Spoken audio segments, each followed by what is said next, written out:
آپ کو لوگوں کا اصلی چہرہ دو موقعوں پر نظر آتا ہے۔ نمبر ایک، اس وقت جب وہ آپ سے اپنا کام نکلوا چکے ہوں گے۔ نمبر دو، اس وقت جب ان کو یہ یقین ہو جائے کہ وہ آپ سے اپنا کام نکلوا ہی نہیں سکتے۔ دودھ جب پھٹتا ہے تو پنیر بنتی ہے، اور پنیر دودھ سے مہنگی ہوتی ہے۔ دودھ خراب ہوتا ہے تو چیز بن جاتا ہے، چیز دودھ سے مہنگا ہوتا ہے۔ انگور خراب ہوتا ہے تو وائن بنتی ہے، وائن انگور سے مہنگی ہوتی ہے۔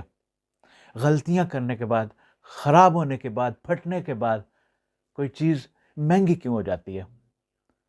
کیونکہ وہ غلطیاں آپ کو کچھ سکھاتی ہیں۔ زندگی میں آپ کی ناکامی اور ہار آپ کا اختتام نہیں، بلکہ یہ آپ کی شروعات ہے۔